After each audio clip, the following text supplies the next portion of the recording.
আছে। সালাত এরকম কোনো আপোষ রাখে না।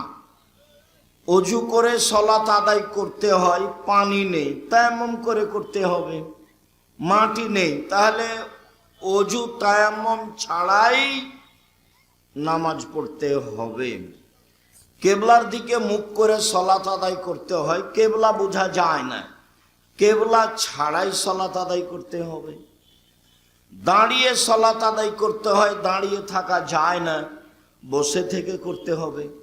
বসে থাকা যায় না তো শুয়ে থেকে করতে হবে। পরিষ্কার কাপড় পরে সালাত আদায় করতে হয়, পরিষ্কার কাপড় নেই তো অপরিষ্কার কাপড় যাতে পেশাব পায়খানা লেগে আছে সেটা পরেই পড়তে হবে। বলে কোনো কাপড়ই নাই, উলঙ্গ অবস্থায় আছে তবুও পড়তে হবে। এক অবাক ইবাদত যে মানুষের সাথে আপোষ করে না। মানুষ যদি গাড়িতে উঠে থাকে, ঠেলে ঠেল মানে না, শিকল ধরে আছে, নামাজের টাইম পার হয়ে যাচ্ছে, এই অবস্থাতে এভাবেই সালাত আদায় করতে হবে। জাহান্নাম থেকে বাঁচার দ্বিতীয় পথ সালাত আদায় করা। তাই তো মুহাম্মদ সাল্লাল্লাহু আলাইহি সাল্লাম বলেছেন, মুরু আওলাদাকুম বিসসালাত। এই ছেলে, মুখে কথা বলছো কেন? শরম হয় না তোমার?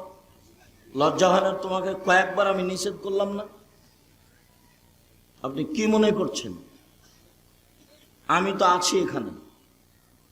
যেভাবে দাঁড়িয়ে আছেন ওভাবেই থাকেন, হোক কষ্ট, মুখখান বন্ধ করে থাকেন, আমি আপনার সাথে আছি।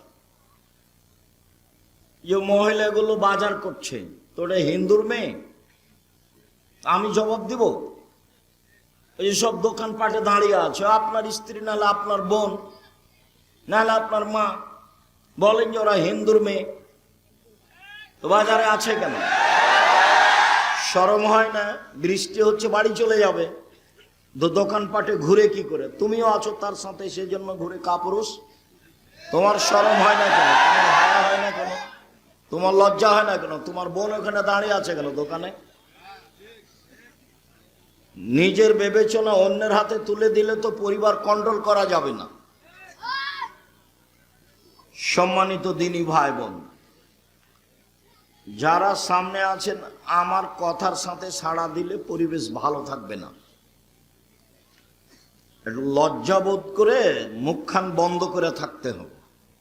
লজ্জার দাম আছে। লজ্জা হচ্ছে ঈমান, আর ঈমান হচ্ছে জান্নাত। ঈমান যত বেশি হবে পাপ তত কম হবে, আর ঈমান যত কম হবে পাপ তত বেশি হবে। তাহাজ্জুদ পড়লেও পাপ হবে, হজ করলেও পাপ হবে, বোরকা পরলেও পাপ হবে। কেন? ঈমান কম। ঈমান কম মানে লজ্জা কম। তা একটা মহিলা মানুষ দোকানে দাঁড়িয়ে আছে, তাহলে আপনি বলেন যে তার লজ্জা আছে? আপনি বলেন যে তার ঈমান আছে? আমি বললাম ও হলো বেশরমা বেহায়া মহিলা, তা আপনাকে খারাপ লাগলো, তা আপনি বলেন যে ওই ঈমানদার। আপনি ওই ঈমানদার বললেই হয়, আমি তো বলিনি, আমি তো বলবো না। একবারে অল্প সময় মুখখান বন্ধ করে থাকবেন। আমার দিনী বোনেরা যারা এখানে আছেন, দুই একজন, আপনার সাথে আমার জরুরি কয়েকটা কথা আছে, আপনি অপেক্ষা করুন। আমি অল্প সময়ে আপনার কাছে চলে আসব। দু একটা কথা আপনার সাথে আমার জরুরিভাবে আছে। আল্লাহ নবী বললেন, 7 বছর বয়সের ছেলে মেয়েকে সালাত আদায় করতে বলো, 10 বছর বয়সে পিটিএ করাও, তার মানে লাঠির মাধ্যমে। এরকম আদেশ আর কোনো ইবাদতে নেই। 15 বছর বয়স হয়েছে, ছেলে মেয়ে নামাজ পড়ে না, তখনও বাপ বেঁচে আছে, এটা মিথ্যা কথা। ওই কথাই ঠিক। স্বামী নামাজ পড়ে, স্ত্রী পড়ে না, স্ত্রী পড়ে, স্বামী পড়ে না, তখন বিভাগ কেটে গেছে। বিবাহ নেই, এমনিতেই সংসার চলছে। আরবি বিদ্বানেরা বলছেন এরকম বেনামাজি মারা গেলে ওকে মুসলমানের কবরস্থানে কবর দিতে হবে না, হিন্দুদের শ্মশান ঘাটে ফেলে দিতে হবে। এখন আরবি বিদ্বানগণ বলছে তার নাম সলাত, তার নাম নামাজ। 3 একরাহুল কালামা বাদাল ইশায়ে, একরাহুল নাওমা কাবলাল ইশায়ে। পরিবারকে জাহান্নাম থেকে বাঁচার আজকের আলোচনায় 3 নাম্বার পথ, এশার সালাতের পরে ঘুমিয়ে যেতে হবে। এশার সালাতের আগে ঘুমানো নিষেধ, এশার সালাতের পরে ঘুমিয়ে যেতে হবে। এশার সালাতের আগে ঘুমানো নিষেধ। আল্লাহর নবী এশার সালাতের পরে কথা বলাকে ঘৃণা করতেন। একরাহুল কালামা বাদাল ইশায়ে, এশার সালাতের পরে কথা বলা ঘৃণা করতেন। এশার সালাতের পূর্বে ঘুমিয়ে যাওয়া ঘৃণা করতেন। যে কোনো মূল্যে রাত 10টা হতে হতে ঘুমাতেই হবে। তাহলে আপনি রাত 3টায় উঠতে পারবেন, 4টায় উঠতে পারবেন। কেন উঠবেন? আল্লাহ প্রত্যেক দিন রাতের 3 ভাগের 2 ভাগ পার হলে সপ্তম আকাশ থেকে প্রথম আকাশে নেমে আসেন। রাতের 3 ভাগের 2 ভাগ পার হলে আল্লাহ সপ্তম আকাশ থেকে প্রথম আকাশে নেমে আসেন। নেমে এসে বলেন মায়া দুনি ফাস্তা জিবালাহু, কেউ কি তোমরা আমাকে কিছু বলতে চাও? বলো, আমি তোমাদের কথা শুনবো। 2 মায়া সালিনী উতিয়াহু, কেউ কি তোমরা আমার কাছে কিছু চাও? চাও, দিয়ে দিব। 3 মায়াস্তাক ফেরুনি ফাঁক ফেরালাহু, তোমরা কে আমার কাছে ক্ষমা চাও? ক্ষমা চাও, আমি ক্ষমা করে দিব। তো আল্লাহ নেমে আসেন আমার সাথে কথা বলার জন্য, আর আমি আর আপনি ঘুমিয়ে আছি। তাহলে আমি আর আপনি কত বড় খারাপ মানুষ। আল্লাহ এসেছেন নেমে আমার সাথে কথা বলার জন্য। আমার তো কিছু প্রয়োজন আছে, একটু জমি জায়গার প্রয়োজন আছে, একটা ভ্যানের প্রয়োজন আছে, একটা ছেলে মেয়ে ভালো হোক তার প্রয়োজন আছে। যার যা প্রয়োজন সেটা নিয়ে দাঁড়াবে, বলবে। আল্লাহ বলছেন ঠিক আছে বলো। 1 বলো, আমি শুনবো। 2 চাও, আমি দিব। 3 ক্ষমা চাও, ক্ষমা করে দিব। শুধু এইভাবে বলতে থাকেন ফজরের আজান পর্যন্ত। আর আমি ঘুমিয়েছি। আর এই ছেলে, তোমার স্বভাবের কথা বলি, তোমার বোনেরও স্বভাব তাই। কি সেটা? বড় মোবাইল ব্যবহার করো, সব সময় ল্যাংটা মেয়ে নাচে, রাত 2টা 3টায় ঘুমাও। বলো তো তুমি কিভাবে উঠবা? তুমি রাত 3টায় কিভাবে উঠবা? তুমি তো রাত 2টায় ঘুমাও। তোমাদের বাড়ির স্বভাব কেমন হয়েছে জানো? তোমাদের বাড়িতে জেনার বন্যা সয়লাভ। কিভাবে? তুমি মনে করছো যে আমি একাই ল্যাংটা মেয়ে দেখছি। না, তোমার বোনও ওই ঘরে দেখে, তোমার মাও ওই ঘরে দেখে, তোমার বাপও ওই ঘরে দেখে। গোটা বাড়ি এখন শয়তান চালায়। কে চালায়? শয়তান চালায়। দেখো সবার কাছে বড় মোবাইল আছে। জামিয়া সালাফিয়ায় প্রতি মাসে বেতন লাগে 40 লক্ষ প্রতি মাসে। প্রত্যেক দিন বিকালে 40 থেকে 50 থেকে 60 থেকে 1 লক্ষ টাকা বিল লাগে। জমি কিনা তো আছেই, তারপরও আমার হাতে একটা ছোট মোবাইল থাকে।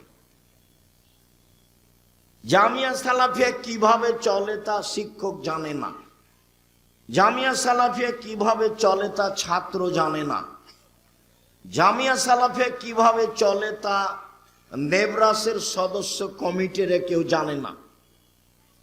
যদিও আমিও ভালোভাবে জানি না কিভাবে চলে, তবে আমি দেখি যে চলে। আমার মনে বড় শান, এই দেশের মাটিতে আমি উন্নত মানের প্রতিষ্ঠান গড়বই গড়ব ইনশাআল্লাহ, যেখানে ছেলে মেয়ে বাংলা, ইংরেজি, আরবি উন্নত মানের শিক্ষা অর্জন করে জাতির অন্যায়ের বিরুদ্ধে লড়বে মুখে কলমে মিডিয়ায়। এই যে মুখে আছি, কলম আমার সাথে আছে, মিডিয়াও সাথে আছে। জাতিকে ফাঁকি দিনি। জাতির যদি রাস্তাঘাট করে দিতে না পারি, জাতির যদি স্কুল কলেজ করে দিতে না পারি, জাতিকে চূড়ান্ত সঠিক ধর্ম দিতে পারবো ইনশাআল্লাহ। ধর্মের ব্যাপারে ফাঁকি দিয়ে আমি পরকাল হারাতে রাজি নই। এ কথাই ঠিক যে আমি বলি না আমারটা চূড়ান্ত ঠিক। এদেশের শতকরা 95 জন বক্তা মিথ্যুক। আমি বলিনি ইনি মিথ্যুক, আপনি তদন্ত করেন। এদেশের শতকরা 98 জন মুফাসসির মিথ্যুক। আমি বলিনি ইনি মিথ্যুক, আপনি তদন্ত করেন। এদেশের মাটিতে প্রায় 3 লক্ষ জাল জয়ীফ হাদিস আছে। আমার বাসায় আছে প্রায় 10,000 মানুষের বানানো হাদিস। ধর্মের নামে চলে, ধর্মের নামে চলে। অনেক দিন আগে ঘুঘুরাতলিতে এসেছিলাম কথা বলার জন্য। সেদিন প্রায় সব কথাগুলি সেই লোকগুলোর সামনে নতুন ছিল, যদিও আমার কাছে কিছু করার নেই। কেন? আমি খুব ভালোভাবেই জানি হক বলা যেমন কঠিন, হক মানাও তেমন কঠিন। হক বলা যেমন কঠিন, হক মানা তেমন কঠিন। আব্দুর রাজাক সাহেব, হক বলা কঠিন কেন? এই ছেলে, তোমরা যারা বড় ছেলে যে গল্প করছে তাকে হাতে ইশারা করবো না? এই এখানে কি করছো তুমি?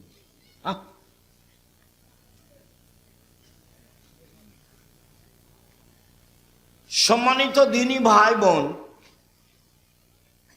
হক বলা কঠিন কেন? সব আরবি ভাষায় লেখা আছে।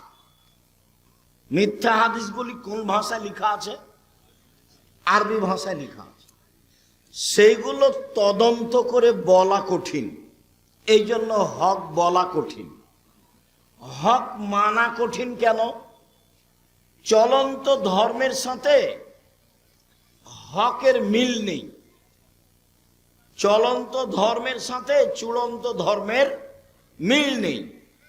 তো যখনই হক বলা হবে তখন মানুষ সহজে মানবে না, বলবে এটা আবার কেমন কথা, 14 গোষ্ঠী থেকে করে আসছি আর আজকে বলছে চলবে না।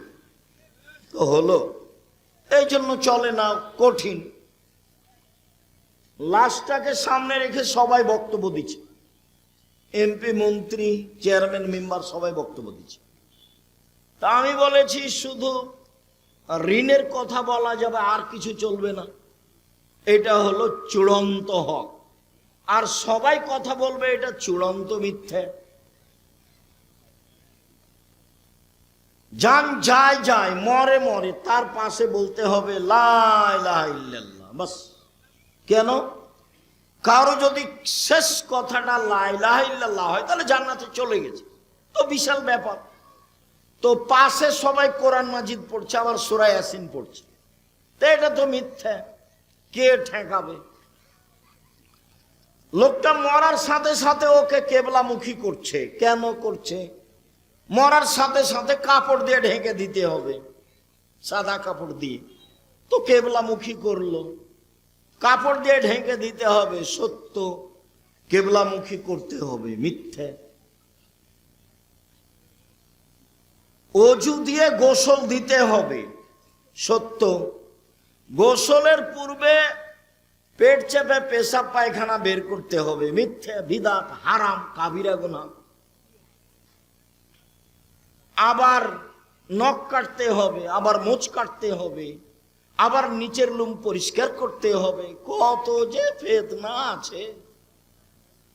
সালাম হলো আসসালামু আলাইকুম। পৃথক হওয়ার পূর্বেই পাপ ক্ষমা হয়ে যাবে, এটা হলো চূড়ান্ত সত্য।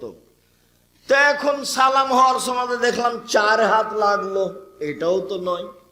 আবার বুকে লাগালো, এটাও তো হয় না। আবার মুখে লাগালো, এটাও তো হয় না। আবার বাঁকা হলো, এটাও তো হয় না।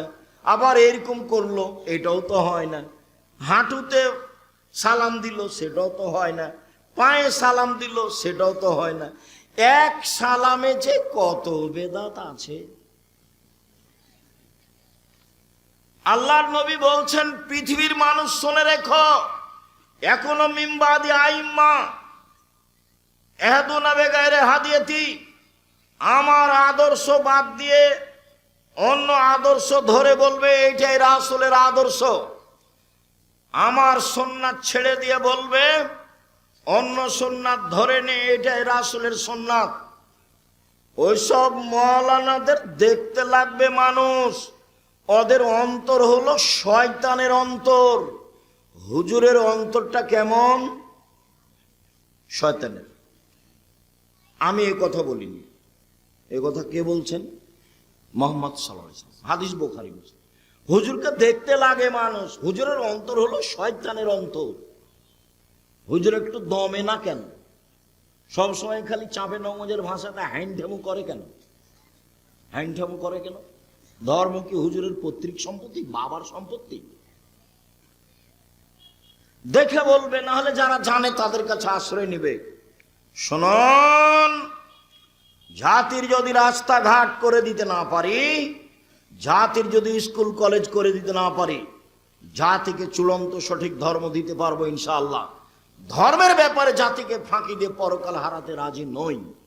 আছি মুখে, আছি মিডিয়ায়, আছি কলমে, আছি শিক্ষা প্রতিষ্ঠানে। জামিয়া সালাফিয়া বাংলাদেশের সবচেয়ে বড় প্রতিষ্ঠান আয়তনে, সবচেয়ে বড় প্রতিষ্ঠান শিক্ষক সংখ্যায়, সবচেয়ে বড় প্রতিষ্ঠান ছাত্র সংখ্যায়। শিক্ষক প্রায় 300 জন, দেশ বিদেশি, আরব, ইন্ডিয়া, বাংলাদেশ। ছাত্র প্রায় 5000-এর বেশি। আয়তন দিনাজপুরেরটা 20 বিঘার বেশি, যেটা তেঘরায় আছে, যা দেখে আসেন কালকে। আর রূপগঞ্জ ঢাকায় প্রায় 100 বিঘা, রাজশাহীতে প্রায় 50 বিঘা। সামনে মাসের 6-7 জামিয়া সালাফিয়া আসেন রাজশাহীতে। দেশ বিদেশের আলেম ওলামা থাকবে, পাকিস্তানের ইবতেসাম এলাহি জহির থাকবেন, আরো অনেকে থাকবেন। আমিও ভাঙাচোরা আপনাদের সাথে থাকবো ইনশাল্লাহ। দেশের বড় বড় বিদ্বান থাকবেন। আসেন, জাতিকে ফাঁকি দিনি। 3, এশার সালাতের পরে কথা বলা বন্ধ। এশার সালাতের পূর্বে ঘুমানো নিষেধ। 4, মান ওয়ালাদালাহু আলাদুন, কারো যদি ছেলে মেয়ে জন্ম নেয়, ফালিহিসান ইসমাহু, সুন্দর একটা নাম রাখতে হবে। হয় গুণবাচক, আর নয় নবীদের নাম, ইব্রাহিম, ঈসা, মোসা, জাকারিয়া, এগুলো। আর না হলে গুণবাচক, আব্দুল্লাহ, আব্দুর রহমান, আব্দুর রহিম, আব্দুল সত্তার, আব্দুর রাজ্জাক, আব্দুল জব্বার। ওগুলো কি নাম রেখেছেন? নামটা শুনতে ঘৃণা লাগে। আবার ছেলে বলছে লম্বা করে, আবার বাপে বলছে যে ভালো নামটা বলো আব্বু, ভালো নামটা বলো। কত নিম্ন শ্রেণীর বাপ আর কত নিম্ন শ্রেণীর মা, ওরা ভালো নামটা বলে ডাকে না। এ বাপই নয়, তুমি ওকে চাচা বলে ডাকিও। যেই বাপ তোমাকে বলে ভালো নামটা বলো আব্বু, ভালো নামটা বলো, ও বাপ নয় তোমার, ও হলো তোমার চাচা। আমার ওকে বাপ বলতে কষ্ট হয়। জন্ম দিতে পারলে বাপ হওয়া যায় না। ক্ষমতার নাম বাপ, নীতির নাম বাপ। প্রসাব করাতে পারলে মা হওয়া যায় না, নীতির নাম মা। বাচ্চাকে দুধ খাওয়াতে পারলে মা হওয়া যায় না। পাগলিও বাচ্চাকে দুধ খাওয়াতে পারে, পাগলিও বাচ্চাকে দুধ খাওয়াতে পারে। পাগলি জানে না বাচ্চার কোনটা ভালো নাম আর কোনটা মন্দ নাম।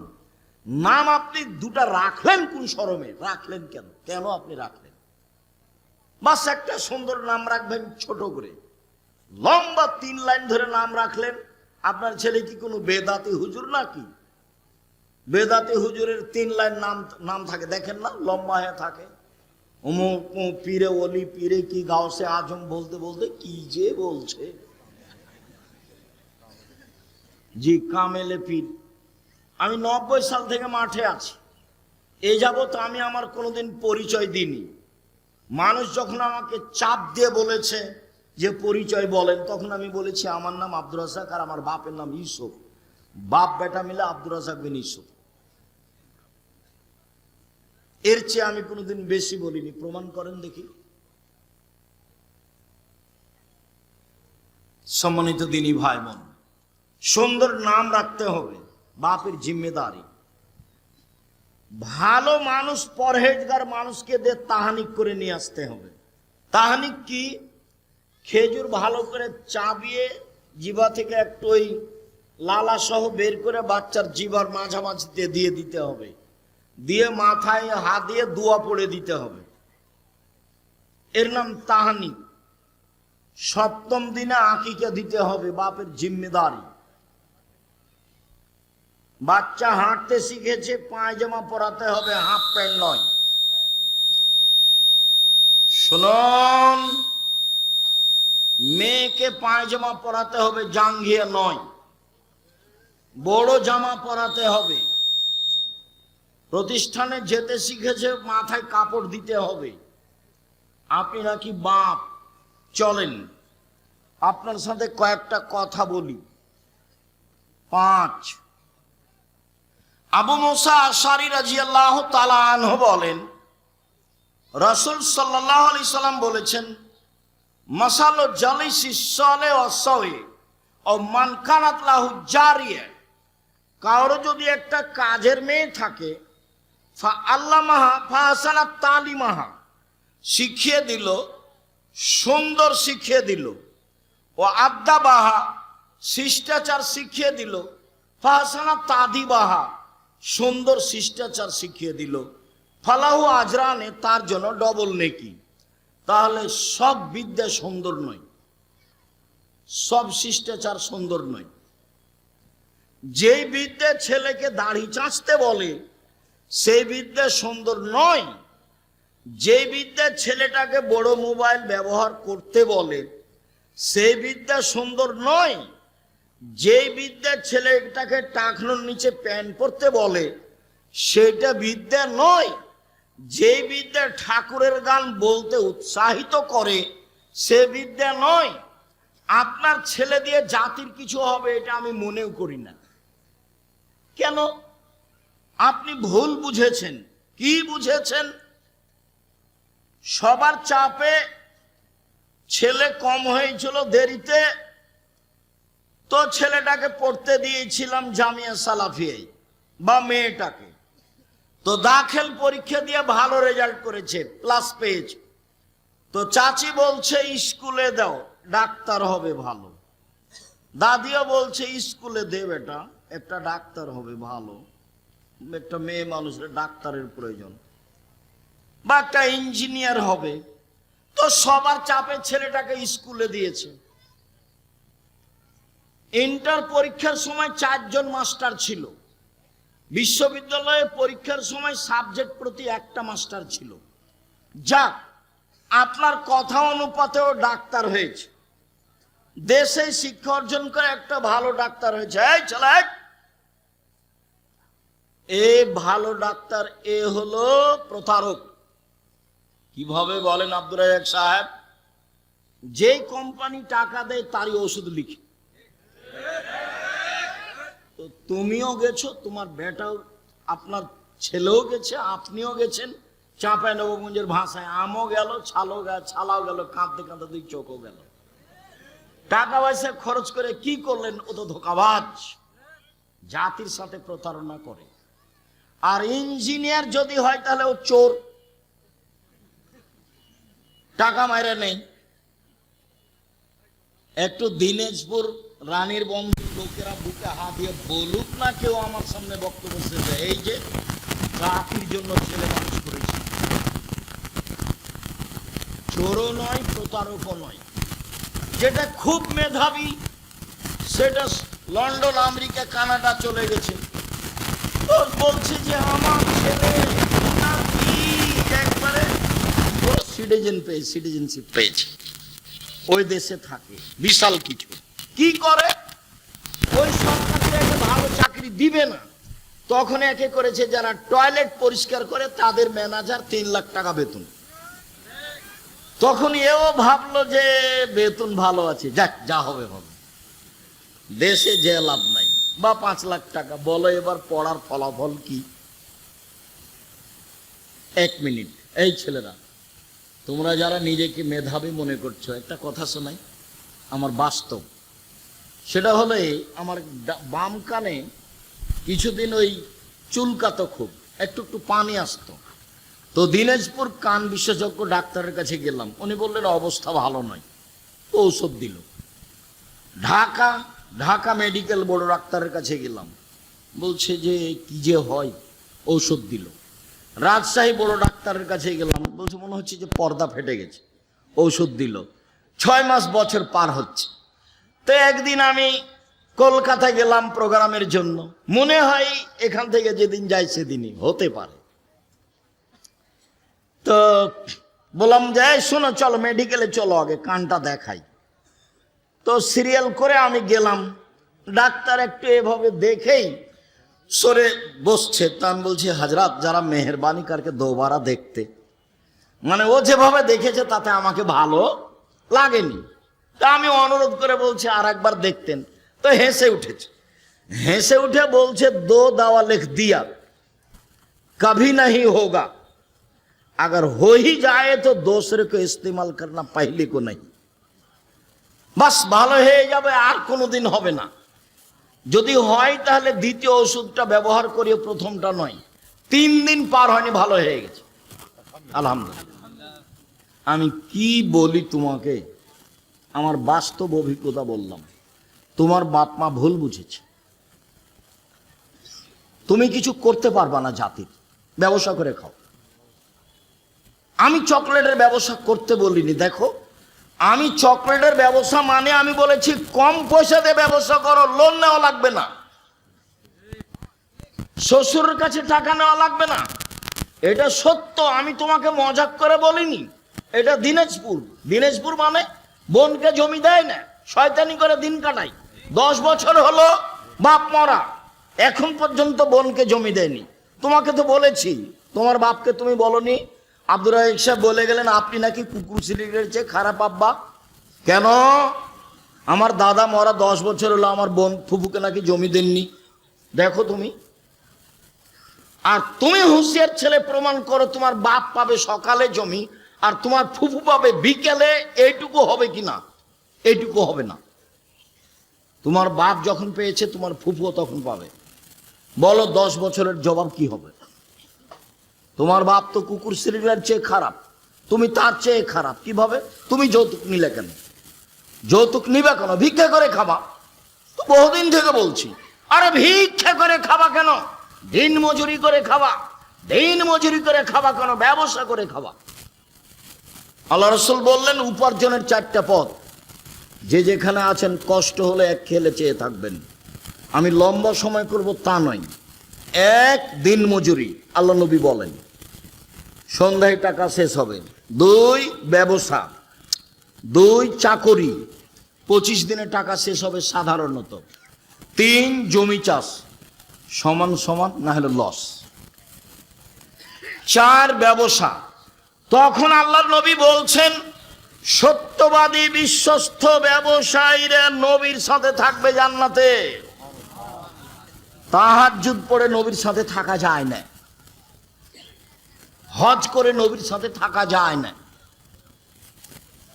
রমজান মাসে রোজা থেকে নবীর সাথে থাকা যায় না, তাসবিহ তাহলিল জিকির আজকার করে নবীর সাথে থাকা যায় না। নবীর সাথে থাকার আরেকটা পথ আছে মুহাম্মদ সাল্লাল্লাহু আলাইহি সাল্লাম, সেটা হলো এই 2টা কেউ মেয়ে যদি লালন পালন করে, 2টা বেটি, কি লালন পালন শিখিয়ে দিল, শিষ্টাচার শিখিয়ে দিল, একটু পরে আসছি ইনশাআল্লাহ। বিদ্যা শিখিয়ে দিল, শিষ্টাচার শিখিয়ে দিল, বিবাহ দিয়ে দিল। এই বাপ আর আমি জান্নাতে এভাবে থাকবো। তখন আঙ্গুল দুটি জমা করে দিলেন,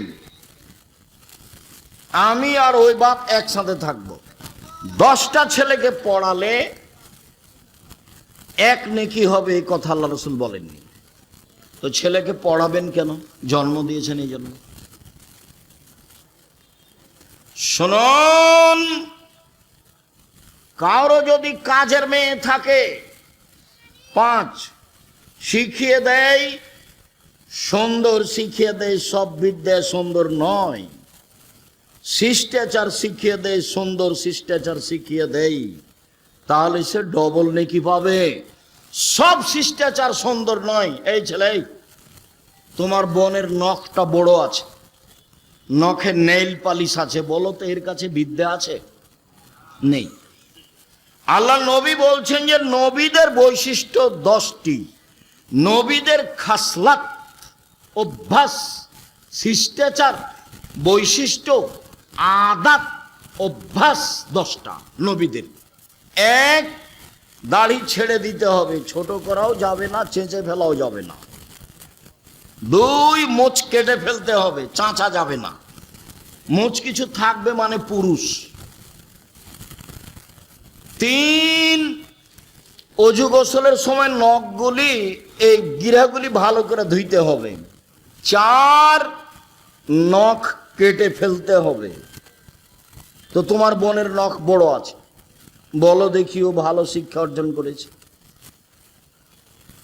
বলিও তো তোমার বোনকে আজ বাড়িতে গিয়ে যে তুমি নাকি ভালো করে পড়াশোনা করনি। কেন? আব্দুর রাজ্জাক সাহেব তো বলে গেলেন তোমার মাথার চুল নাকি সামনের দিক ছোট, তুমি নাকি ভুরু তুলে চিকন করো, তুমি নাকি দাঁত ছিলে পরিষ্কার করো, তুমি নাকি পরচুলা ব্যবহার করো, তুমি নাকি উঁচু স্যান্ডেল পরে নিজেকে উঁচু লম্বা দেখাও, তুমি নাকি আঁটো সাঁটো ব্রেসিয়ার পরে নিজেকে কম বয়সী দেখাও। সেই জন্য আব্দুর রাজ্জাক সাহেব তোমার বিদ্যাকে না করে দিয়েছে। আর যদি তোমাকে বলি, এবার তুমি বলো, 1 গ্লাস আমি তোমাকে পানি দিলাম, তুমি বললে থ্যাংক ইউ, বলো তাহলে এটা কি হলো? থ্যাংক ইউতে 1 নেকি হবে, 1, কিয়ামত পর্যন্ত বলতে থাকো। আর যদি বলো জাযাকাল্লাহ খায়, 1 গ্লাস পানি দিলে আল্লাহ তোমাকে উত্তম প্রতিদান দান করুক, তা আমি আল্লাহকে দিতে বলেছি। আমি তোমাকে 1 গ্লাস পানি দিয়েছিলাম, তুমি বলেছো আল্লাহ এই 1 গ্লাস পানির প্রতিদান তুমি দাও। তো আমি লন্ডনে বিপদে পড়েছি, তখন ওই যে তুমি যে বলেছো আল্লাহকে যে প্রতিদান দাও, তখন তোমার কথাটা আল্লাহ কবুল করে আমাকে লন্ডনে বিপদ থেকে বাঁচিয়ে দিয়েছে। তুমি যে প্রতিদান কাকে দিতে বলেছো? আল্লাহকে। তাহলে এবার তুমি থ্যাংক ইউ একদিকে রাখো আর জাযাকাল্লাহ খায়ের একদিকে রাখো। সবাই যে উল্টা পথে, বাম হাতে চা খাচ্ছে। এখানে কত ছেলে মেয়ে আছে বাম হাতে চা খায়, বাম হাতে পানি খায়। ও হিন্দু নাকি? বাম হাতে কেন খাই? বাম হাতে কেন খাও তুমি? এই ছেলে, যখন পায়খানা করার পরে চাঁপা নামাজের ভাষাতে যখন ছুঁচো, তখন কোন হাত দিয়ে পানি খরচ করে বাম, তো ওই হাতে চা খাচ্ছ যে, ছি ছি ছি। এই বিদ্যা কি করবে? এটা বিদ্যা নয়। আল্লাহ রাসূল বলছেন যে শিষ্টাচার শিখালো, সুন্দর শিষ্টাচার শিখালো। সব শিষ্টাচার সুন্দর নয়। সম্মানিত দিনী ভাই ও বোন, পারিবারিক কথা 6। আবু হুরায়রা রাদিয়াল্লাহু তাআলা আনহু বলেন, রাসূল সাল্লাল্লাহু আলাইহি সাল্লাম বলেছেন, কুল্লু নাফসিন মিন বানি আদম, আদম সন্তানের সবাই দায়িত্বশীল। আর রাজুল সাইয়্যিদ ফি আহলিহি, বাপ হলো বাড়ির কর্তা, বাড়ির দায়িত্বশীল। বাড়ির স্ত্রী, ছেলে মেয়ে এদের সবার জবাব তাকে দিতে হবে। বিদ্যা ভালো হতে হবে, শিষ্টাচার ভালো হতে হবে, তাহলে আপনি বাঁচতে পারবেন, অন্যথায় আপনি টিকতে পারবেন না। 2, অলমারাতু সাইয়্যিদা ফি বাইতি যাওজিহা ওয়া ওয়ালাদিহি, আপনার মা এই বাড়ির দায়িত্বশীলা, তার ছেলের জন্য, তার মেয়ের জন্য, তার বৌমার জন্য, তার স্বামীর জন্য। স্বামীর অর্থ সম্পদ দেখে রাখতে হবে, ছেলে মেয়ের দেখাশোনা করতে হবে, তার নাম মা। কাছাকাছি জাবের বলেন, যেটা সব সময় বলি, জাবের রাদিয়াল্লাহু তাআলা আনহু বলেন, আমরা সফর থেকে আসছিলাম, আল্লাহর নবী বললেন মদিনায় তোমরা এখানে থাকো, সকালে বাড়ি যাব। আমি জাবের বললাম, আল্লাহর নবী, আমি নতুন বিবাহ করেছি, আমাকে বাড়ি যেতে অনুমতি দেন। আল্লাহ নবী বললেন, নতুন বিবাহ করেছ? কুমারী মেয়ে বিবাহ করেছ না তালাক প্রাপ্তা মেয়ে বিবাহ করেছ? তো জাবের বললেন যে তালাক প্রাপ্তা মেয়ে বিবাহ করেছি। তা আল্লাহ রাসূল বললেন, কুমারী মেয়ে কেন বিবাহ করলে না? তুমি তার সাথে খেলতে, ও তোমার সাথে খেলতো। আল্লাহ রাসূল এই কথা বলছেন, এখন বলছেন শুনলাম, তার 13 জন স্ত্রীর 12 জনই 2-3বার বিবাহ হয়েছে। তার মধ্যে যেটা সবচেয়ে দামি স্ত্রী তার মুহাম্মদ সাল্লাল্লাহু আলাইহি সাল্লাম হলেন তার 3 নম্বর স্বামী। বলেন তো তিনি কে? খাদিজা রাদিয়াল্লাহু। 2 জন স্বামী আগে পার হয়ে গেছে। ইনি হলেন সবচেয়ে দামি মহিলা পৃথিবীতে। আব্দুল রাজ্জাক সাহেব, থামেন থামেন থামেন, আপনার মুখে বহুদিন শুনেছি সবচেয়ে দামি মহিলা আয়েশা। হ্যাঁ, কথা ঠিক। আয়েশা রাদিয়াল্লাহু তাআলা আনহার ব্যাপার আল্লাহ রাসূল বললেন যে বড় বড় বড় জান্নাত পাবে পুরুষেরা, কিন্তু মহিলারা তেমন বড় জান্নাত পাবে না। 1, ফেরাউনের স্ত্রী আসিয়া পাবে বড় জান্নাত। 2, ইমরানের মেয়ে মারিয়াম পাবে বড় জান্নাত। 3, আয়েশার সম্মান সকল মহিলার উপরে, সারিদ খাদ্য যেমন সকল খাদ্যের উপরে। গোস্তের ঝোলে রুটি ভিজালে তাকে সারিদ বলে। এই ছেলে, কষ্ট হলে কিছুক্ষণ অপেক্ষা করো, কাছাকাছি চলে এসেছি। আমি বুঝতে পারছি পরিবেশ অনুকূলে নয়, এটা আমিও বুঝি। তোমাকে আমি ঘন্টার ঘন্টা বেকায়দায় ফেলে রাখবো, এটা আমি চাইনি। সম্মানিত দিনী ভাই বোন, রাসূল সাল্লাল্লাহু আলাইহি ওয়াসাল্লাম বললেন, আয়েশার সম্মান সকল মহিলার উপরে। সারিদ খাদ্য যেমন গোস্তের ঝোলে রুটি ভিজালে সারিদ হয়, তেমন সব খাদ্যের উপরে। এবার আয়েশা দেখেন, এবার খাদিজা। জিবরাইল আলাইহিস সালাম বলছেন মুহাম্মদ সাল্লাল্লাহু আলাইহি ওয়াসাল্লাম, ওই যে খাদিজা, ওই যে খাদিজা আসছে। ওর হাতে একটা পাত্র আছে, তাতে আছে তরকারি, তাতে আছে খাদ্য, তাতে আছে তরকারি, তাতে আছে খাদ্য। খাদিজা যখন আপনার কাছে আসবে তখন 3টা কথা বলবেন। 1, ফাকরা আলাইহা সালাম মিন রাব্বিহা, তাকে বলেন খাদিজা আল্লাহ তোমাকে সালাম দিয়েছে। নেন এবার। 2, খাদিজা জিবরাইল তোমাকে সালাম দিয়েছে। নেন এবার। 3, খাদিজা তোমার জন্য জান্নাতে একটা হীরা মুক্তা মাণিক্য দিয়ে ঘর বানানো হয়েছে, যেখানে কোনো হইচই নেই, যেখানে কোনো কষ্ট ক্লেশ নেই, হীরা মুক্তা মাণিক্য দিয়ে। পৃথিবীর দামি মহিলা ফেরাউনের স্ত্রী। ফেরাউনের স্ত্রী বলছেন, রব্বি ইবনিলাকা বাইতান ফিল জান্নাহ, আমার জন্য তোমার কাছে জান্নাতে একটা ঘর বানাও। এ কথা আসিয়া বলেন ফেরাউনের স্ত্রী। আর জিবরাইল এসে বলছেন যে খাদিজাকে বলেন যে আপনার জন্য জান্নাতে একটা ঘর বানানো হয়েছে। এবার সমান করেন তো দেখি, আমি মনে হয় বুঝাতে পারিনি। হাদিস বুখারী মুসলিম। আবার বলবো নাকি? আবার বলি, জিবরাইল আমাদের নবীর কাছে এসেছেন, এসে বলছেন ওই যে ওই যে ওই যে ওই যে খাদিজা আসছে, ওই যে খাদিজা আসছে। খাদিজার হাতে একটা বাটি আছে, ওতে আছে খাদ্য, ওতে আছে তরকারি, আপনার জন্য নিয়ে আসছে। ঠিক আছে, আসুক। আসলে আপনি তাকে তিনটা কথা বলবেন। এক, খাদিজা, আল্লাহ তোমাকে সালাম দিয়েছে। দুই, খাদিজা, জিবরাইল তোমাকে সালাম দিয়েছে। তিন, খাদিজা, তোমার জন্য জান্নাতে একটা ঘর বানানো হয়েছে হীরা মুক্তা মাণিক্য দিয়ে, যেখানে কোনো হইচই নেই। এবার তাহলে কাকে তার পাশে দাঁড় করাবেন? আল্লাহ নবী বলছেন, আয়েশা শোনো শোনো শোনো, আয়েশা, জিবরাইল তোমাকে সালাম দিল, জিবরাইল সালাম দিল। তখন আয়েশা রাদিয়াল্লাহু আনহা বলছেন, ওয়ালাইহিস সালাম ওয়া রাহমাতুল্লাহি ওয়া বারাকাতুহু, জিবরাইল কো সালাম, তার উপরে শান্তি। আরে আপনি তো দেখতে পান, আমি তো দেখতে পাই না, জিবরাইল কোথায়? আরে আপনি তো দেখতে পান, আমি তো দেখতে পাই না, জিবরাইল কোথায়? এক বিছানে তিনজন, এক ল্যাপের নিচে তিনজন, আয়েশা রাদিয়াল্লাহু আনহা, জিবরাইল আলাইহিস সালাম, মুহাম্মদ সাল্লাল্লাহু আলাইহি সাল্লাম, এক ল্যাপের নিচে তিনজন। তো আয়েশাকে আল্লাহ রাসূল বললেন, জিবরাইল তোমাকে সালাম দিয়েছে।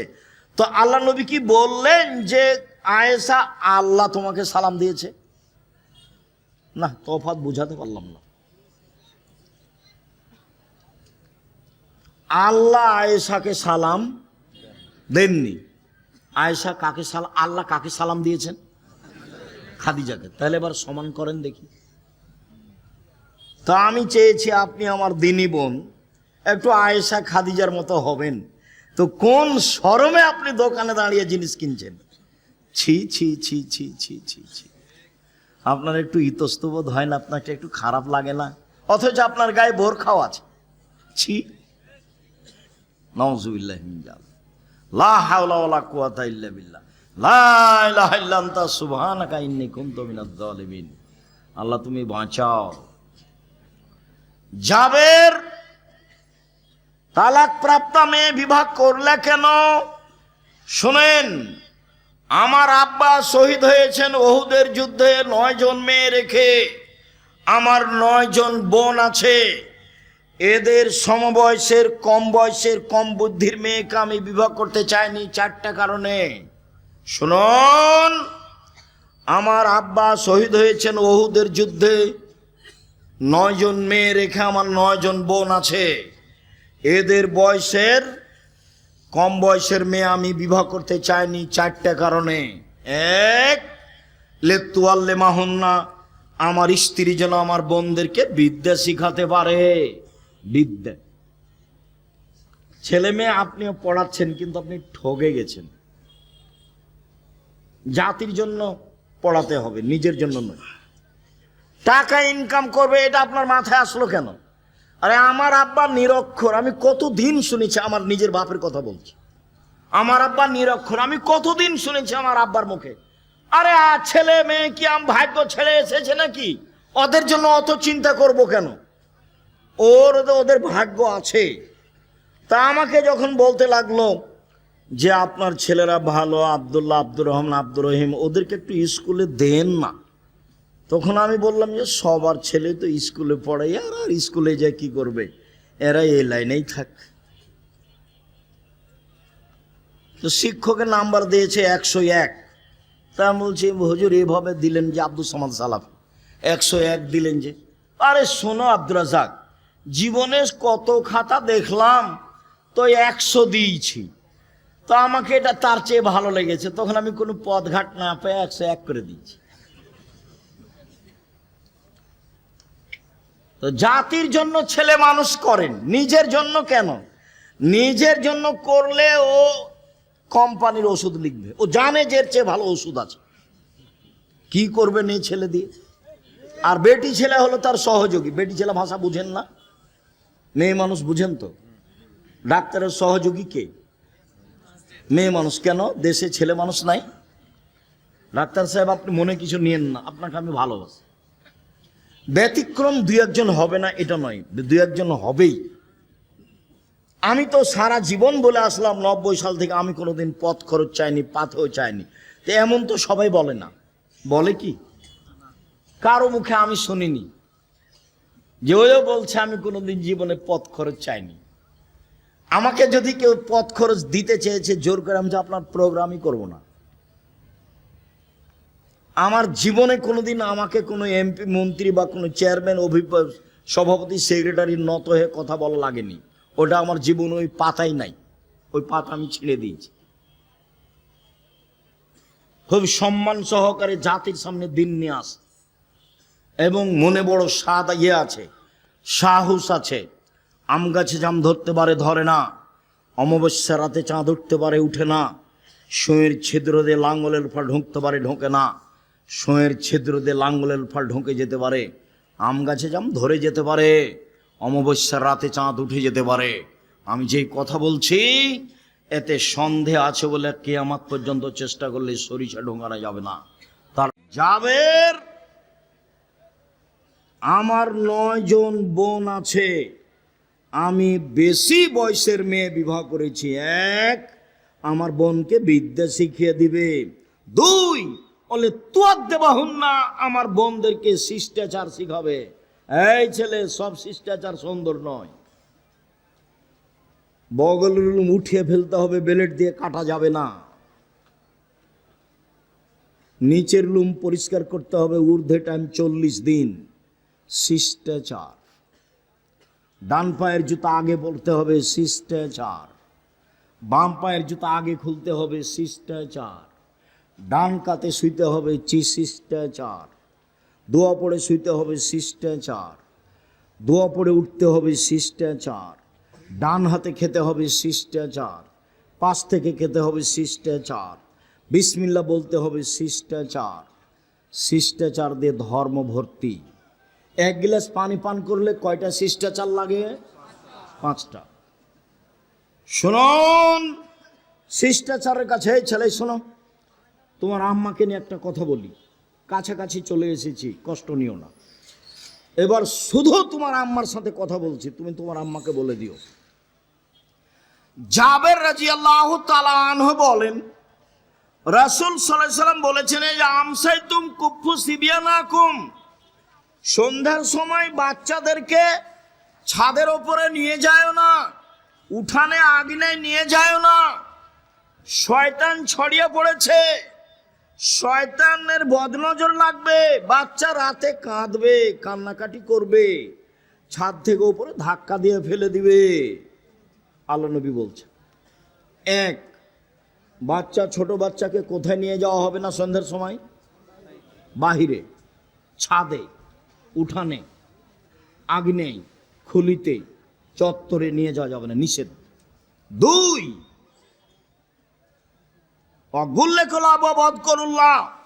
দরজা বন্ধ করো, বিসমিল্লাহ বলো। জ্বালানা বন্ধ করো, বিসমিল্লাহ বলো। তোমার আম্মাকে বলো দেখি, আম্মা কয়দিন বিসমিল্লাহ বলেছেন? দেখি তোমার আম্মা কি বলে। রাসূল সাল্লাল্লাহু আলাইহি ওয়াসাল্লাম বলেন, ও কুকেরা বাকুম আযকুরুল্লাহ, দুধের পাতিল, আটার পাতিল, খাদ্যের পাতিল, চাউলের পাত্র সব ঢেকে রাখো, বিসমিল্লাহ বলো। অখাম্মিরু আনিয়াতাকুম, তরকারির পাতিল, যা কিছু আছে খাদ্যদ্রব্য, যে খানা রেডি আছে, এইগুলো ঢাকো, বিসমিল্লাহ বলো। দুধের বালতিটা ঢাকার জন্য কিছুই যদি না পাও, তাহলে আল্লাহ রাসূল বলছেন যে বিসমিল্লাহ বলে একটা খড়ি দুধের বালতিটার উপরে রেখে দাও, এখানে আর কোনো ক্ষতি ঢুকতে পারবে না, শয়তান ঢুকতে পারবে না। গরিব মানুষ, বাহির দরজাতে কিছু নাই, খালি পর্দাটা দেওয়া আছে, দরজা নেই। আপনার স্ত্রী ঘুমানোর সময় বিসমিল্লাহ বলে একটা ছোট কাঠ খড়ি কাগজ রেখে দিবে। আল্লাহ রাসূল বলছেন ভোর পর্যন্ত শয়তান এটা দিয়ে ঢুকতে পারবে না। কেন? কেন তিনি বলছেন? শোনো, ওয়াকফাউসের আজাক মজকুরুল্লাহ, ঘুমানোর সময় ল্যাম্প, বাতি, বাল্ব সব অফ করো, নইলে বাড়িতে রাতে আগুন লাগতে পারে, নইলে বাড়িতে আগুন লেগে যেতে পারে। কথা আল্লাহর নবী বলছেন, আমি বলিনি, বুখারী মুসলিম। তিনি বলছেন রাতে কতগুলি বালা মুসিবত চলতে থাকে, যেই খাদ্য খোলা থাকে বালা মুসিবত তাতে ঢুকে যায়, সকালে যে খাবে তারই রোগ ব্যাধি হবে। ভুলেও কোনোদিন বাজারের জিলাপি খাবা না যেটা খোলা আছে। এই যে এখন দেখো খোলা আছে, তুমি খাও, আমি তো খাই না। তুমি তো ধর্ম জানো না, তোমার মা জানে না, তোমার বাপ জানে না। তোমার মা মনে করছে বিবাহ হয়েছে, স্বামীর কাছে এসেছি তাই ছেলে হয়েছে, তাই আমি মা। কই তোমার মা নিষেধ করেনি তো, তুমি জিলাপি খাও কেন? ওই যে খোলা মাঠে পড়ে আছে। নিষেধ কে করেছেন? মুহাম্মদ সাল্লাল্লাহু আলাইহি সাল্লাম। কে করেছেন? মুহাম্মদ সাল্লাল্লাহু আলাইহি সাল্লাম। কেন করেছেন? রাতে বালা মুসিবত চলে, যে খাদ্য খোলা আছে তাতে ঢুকে যাবে, যে খাবে তারই অসুখ হবে। আমি মনে হয় বুঝাতে পারলাম না কথা। শিষ্টাচার কি দিয়ে বুঝাই? আল্লাহ রাসূল বলছেন যে খাদ্যে বিসমিল্লাহ বলতে হবে। তোমার মা তোমার ভাইকে, ছোট ভাইটা ছোট বোনটাকে যতবার দুধে লাগাচ্ছে ততবার তোমার মাকে বিসমিল্লাহ বলতে হবে। যদি বিসমিল্লাহ না বলে এই দুধ শয়তান খাবে, নিশ্চিত খাবে, অবধারিত খাবে। আল্লাহর নবী বলেছেন খাবে, অতএব খাবেই খাবে। আমার বোনদেরকে শিষ্টাচার শিখিয়ে দিবে। 3 অলে তুরাত জেলাহুন্না, আমার বোনদের মাথার চুল চিরুনি করে সাজগোজ করে পরিপাটি করে রাখবে। 4 অলে তাকুম আলাইহিন্না, আমার স্ত্রী আমার বোনদেরকে পাহারা দিবে। মা মানে 1 বিদ্যা শিখিয়ে দিবে, মা মানে 2 শিষ্টাচার শিখিয়ে দিবে, 3 বাচ্চাকে পরিপাটি করে সাজগোজ করে রাখবে, 4 বাচ্চাকে পাহারা দিবে। এর নাম মা, শিষ্টাচার। রাসূল সাল্লাল্লাহু আলাইহি সাল্লাম বলেন কারো যদি 3টা মেয়ে থাকে, 1 বিদ্যা শিখিয়ে দেয়, 2 শিষ্টাচার শিখিয়ে দেয়, 3 বিবাহ শাদী দিয়ে দেয়, 4 আহসানা ইলাইহিন্না, তার সাথে ভালো আচরণ করে, তাহলে মেয়ে 3টি বিচারের মাঠে বাপকে জান্নাতে নিয়ে যাওয়ার জন্য জাহান্নাম থেকে অন্তরাল হবে। ওইদিকে জাহান্নাম, এদিকে বাপ, আর মধ্যে মেয়েরা একেবারে বেঁকে যাবে। আমার বাপকে জান্নাতে দিতে হবে আগে, তারপরে কোনো কথাই নাই। আল্লাহর সামনে তারা বলবে কোনো কথাই নাই, আমার বাপকে আগে জান্নাতে দিতে হবে, তারপরে কোনো কথা। কোন বাপ?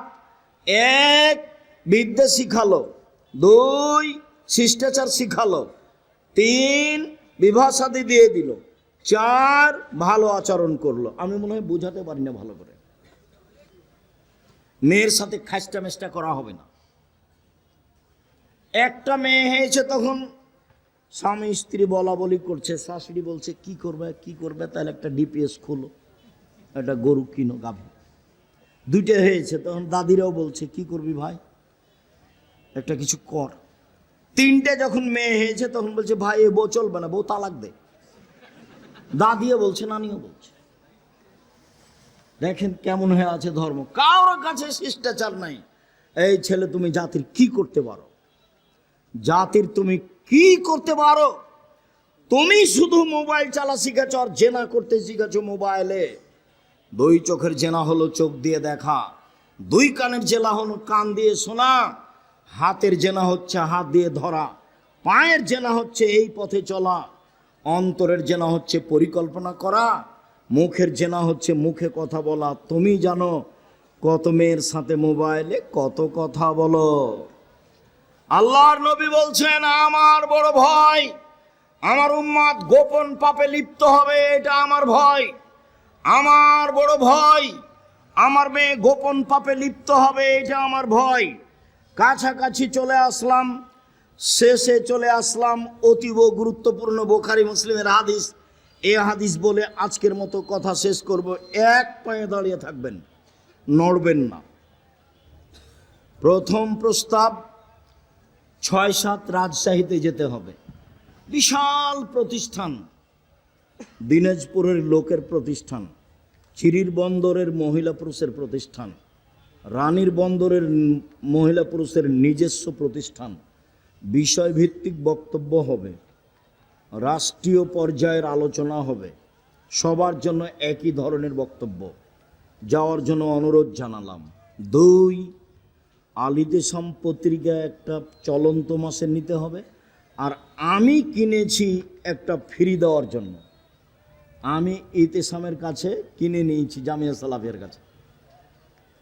জামিয়া সালাফের কাছে আমি টাকা দিয়ে কিনে নিয়েছি আপনাকে ফ্রি দেওয়ার জন্য। 50টা প্রশ্নের উত্তর আছে।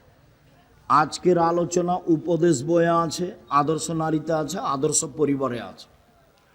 যাওয়ার সময়তে অবশ্যই মূল্যায়ন করবেন। আর এইটা একটা প্রতিষ্ঠান জামিয়া সালাফিয়ার সাথে সম্পৃক্ত।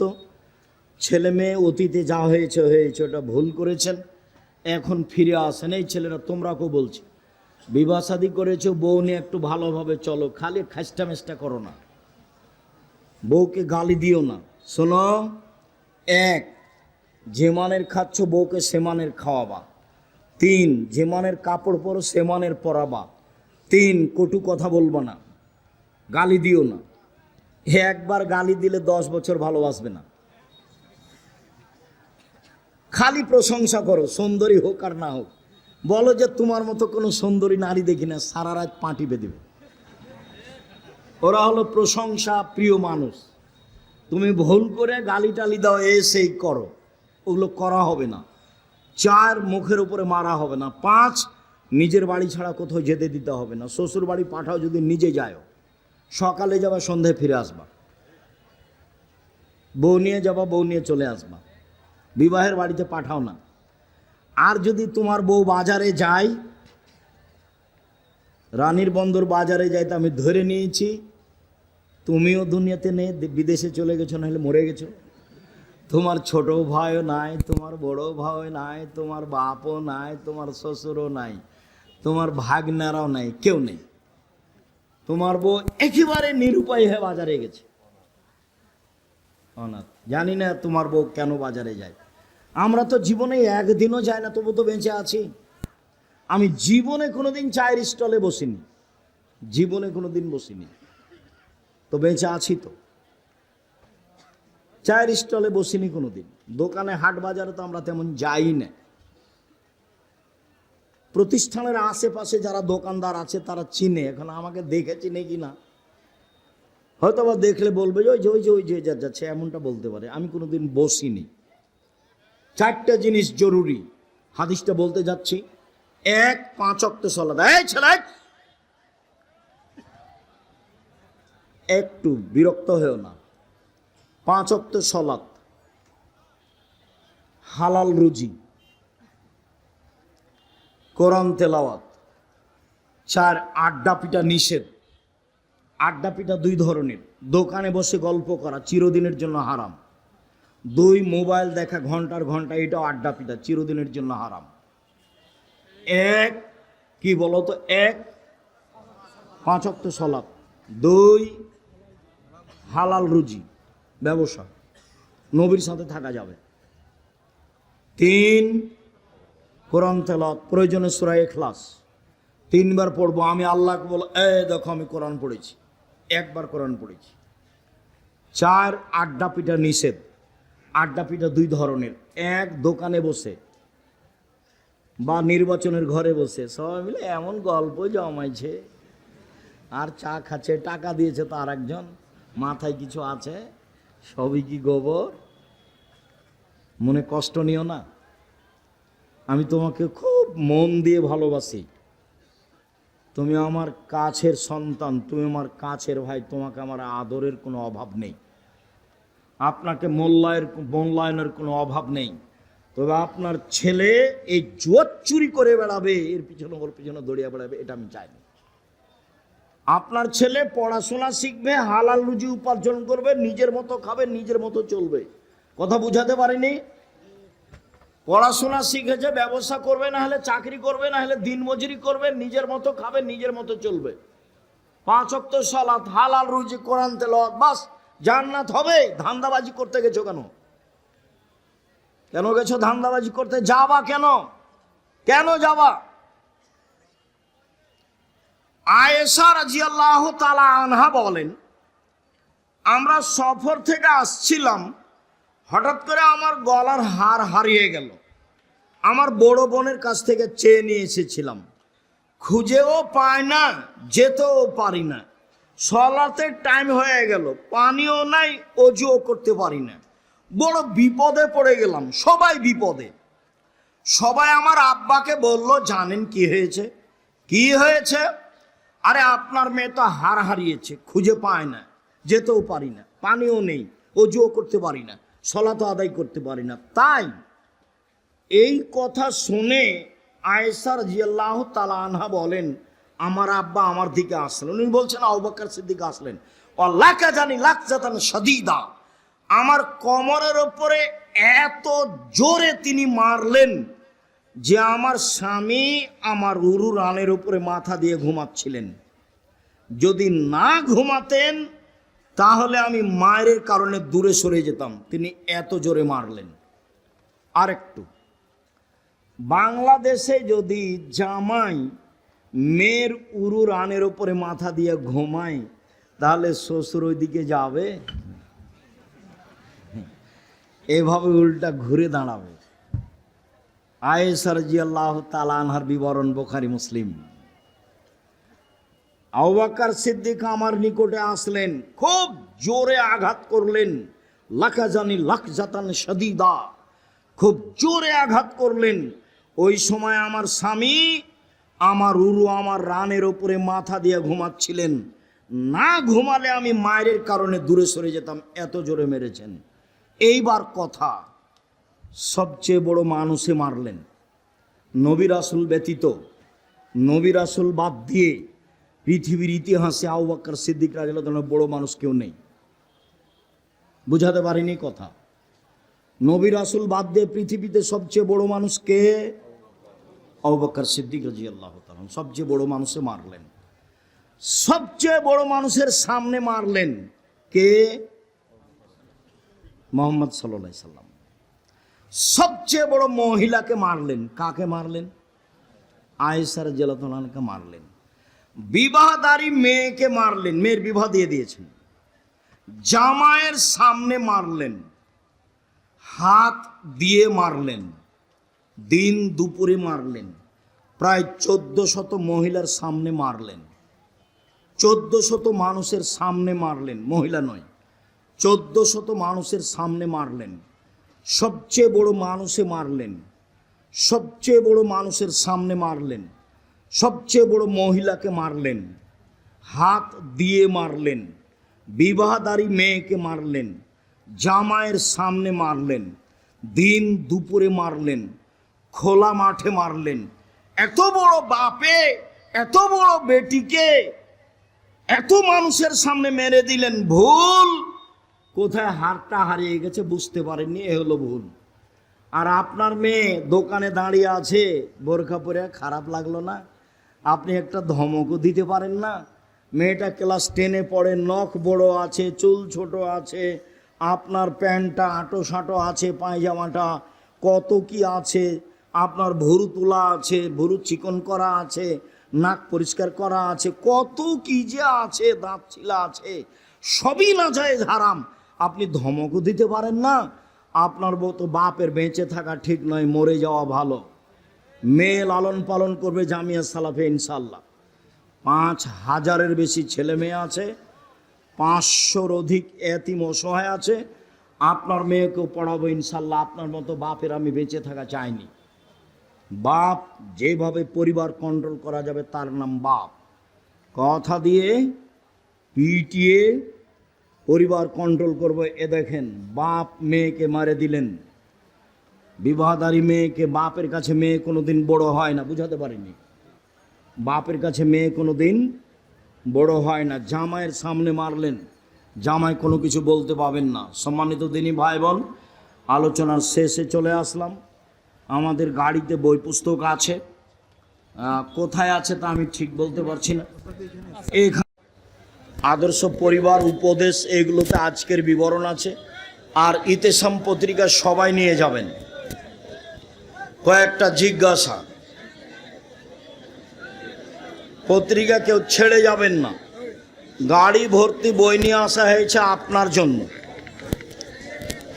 10 টাকা, 20 টাকা, 50 টাকা, 200 টাকা যেন আপনার কাছে বেশি না হয়।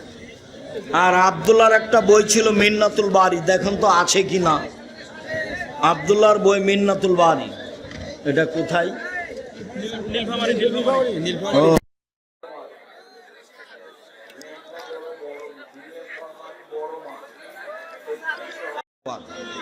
আসেন, আমার ছেলেদেরকে আমার জমি ভাগ করে দিয়েছি, এখন তারা ওসর দেয় না, এতে কি আমার পাপ হবে? আপনি বলতে থাকেন, বাস বলতে থাকেন, আপনার পাপ হবে না। হানাফি ইমামের পিছনে নামাজ পড়লে নামাজ হবে কি? ফজর আর আসর পড়িয়েন না, কেননা তারা ঠিক টাইমে পড়ে না। ওই সময় রাসূল বাড়িতে পড়তে বলেছেন, বাকি পড়েন সাথে, ক্ষতি হলে তারাকে জবাব দিতে হবে। স্বামী যদি স্ত্রীর দুধ পান করে ফেলে, তাহলে করণীয় কি? কিছুই করণীয় নাই, খেয়েছে। এতে বউ বাদ পড়েনি, বউ তালাক হয়নি। খাবে কেন? বোকামি। স্বামী দুধ খাবে কেন? বাচ্চার দুধ খেয়েই যদি নেয় কোনো সমস্যা নেই, বিবাহের সংসারের কোনো ক্ষতি হবে না।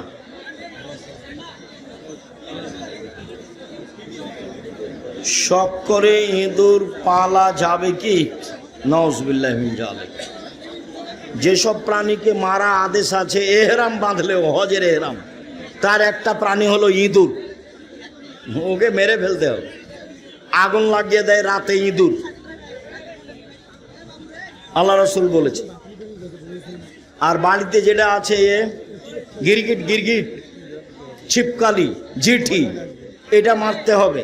কাকলাস ডাহিন নয়, কাকলাস নয়, যেটা রং পরিবর্তন করে। মারতে হবে কোনটা বলো তো? যেটা বাড়িতে থাকে জিঠি, সেটা মারতে হবে। আর মারতে হবে না কোনটা? কাকলাস ডাহিন, যেটা রং পরিবর্তন করে। আমার ছেলেকে 3 লক্ষ টাকা যৌতুক নিয়ে বিয়ে দিয়েছি, ওই টাকা ছেলে নিয়েছে, আমি টাকা হাতে নিইনি, এতে আমার কি পাপ হবে? আপনার সম্মতি ছিল।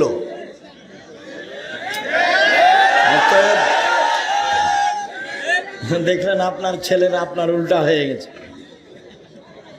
এইগুলো ছেলে আপনার ছেলে নয়, ভাতিজা নয়, আপনার ভাইয়ের ছেলে। টাকা ফেরত দিতে হবে। মসজিদের কাতারের মাঝখানে পিলার থাকলে ওই কাতারে নামাজ হবে না। কাতার যে পিলার আছে ওখানে কাতার বাঁধা যাবে না, সারি লাইন হবে না, আগে পিছে চলে যেতে হবে। জুমার দিন 2 আজান দিলে কি কোনো ক্ষতি আছে? বিদাত। ক্ষতি মানে 2 আজান বিদাত। 30 বছর থেকে বলছি, কলমে লিখেছি। দেখো, প্রচলিত সলাৎ বনাম রাসূল সাল্লাল্লাহু আলাইহি ওয়াসাল্লামের সলাৎ, যাওয়ার সময় নিয়ে যাবেন। 2 আজান বেদাত বলা আছে, প্রচলিত সলাৎ বনাম রাসূল সাল্লাল্লাহু আলাইহি ওয়াসাল্লামের সলাৎ, প্রচলিত সলাৎ বনাম রাসূল সাল্লাল্লাহু আলাইহি ওয়াসাল্লামের সলাৎ। আল না হলে আব্দুল্লাহ ইউসুফের লেখা নামাজের বই। আব্দুর রাজ্জাক বিন ইউসুফের লেখা কোন বই? নামাজের বই, তাহলে পাওয়া যাবে। দ্বিতীয় বিয়ে করতে গেলে কি প্রথম বড়ের অনুমতি লাগবে? জি না। এদেশে দ্বিতীয় বিবাহ করিয়েন না, খালি ঝামেলা, খালি মারামারি, মাটির সমস্যা। শান্তির চেয়ে অশান্তি বেশি। দ্বিতীয় বিবাহ করিয়েন না, আমার পরামর্শ। সংসার নাই চলে সেটা ভিন্ন কথা। কুষ্টিয়ার এক বক্তা বলেছে, খাদিজা রাদিয়াল্লাহু তাআলা জীবনে কোনোদিন নামাজ পড়েননি। ওও জানে না। এই কথা বললো কি করে? আমাদের তো এরকম কোনো বাক্য আমরা দেখিনি। মরার আগে যে নীতিতে মুহাম্মদ সাল্লাল্লাহু আলাইহি ওয়াসাল্লাম ইবাদত করতেন, তিনি সেই নীতিতে করতেন। শতকরা 95 জন বক্তা মিথ্যুক, আমি বলিনি ইনি মিথ্যুক। শতকরা 98 জন মুফাসসির মিথ্যুক। তোমরা এইসব বক্তব্য শোনা থেকে বেঁচে থাকো। বছরের প্রেমের সম্পর্ক ভুল, 2 বছরের প্রেমের সম্পর্ক ভুল বুঝতে পেরে সম্পর্ক হালাল করতে চাচ্ছি। মেয়ের বাবা রাজি হচ্ছে না, মেয়ের বাপকে রাজি হতেই হবে। তুমি নাম্বার দিও, আমি সহযোগিতা করব। আল্লাহ রাসূল বলেছেন এরকম সময়ে বিবাহ না দিলে ফিতনা বাড়ে। এরকম সময়ে বিবাহ না দিলে ফিতনা বাড়ে।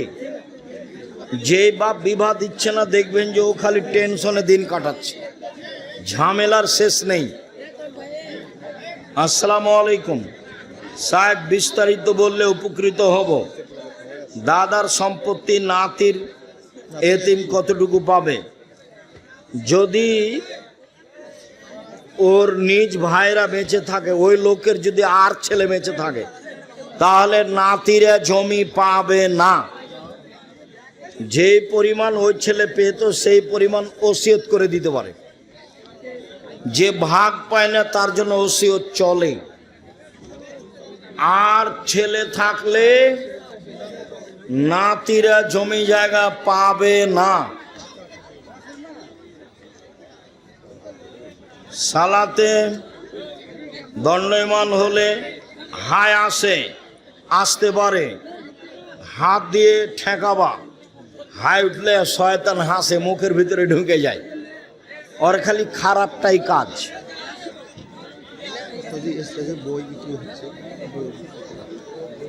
আপনাদের আমি অনুরোধ জানাচ্ছি, খালি হাতে যাবেন না কেউ।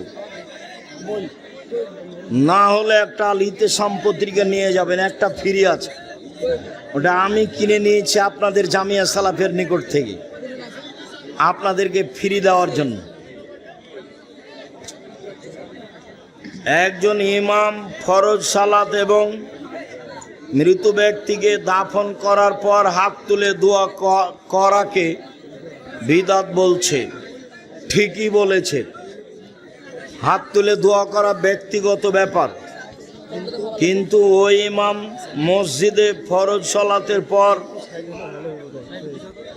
দোয়া করে এবং মাসালা জানতে চায়, ওই ইমামের পিছনে সালাত আদায় করা যাবে?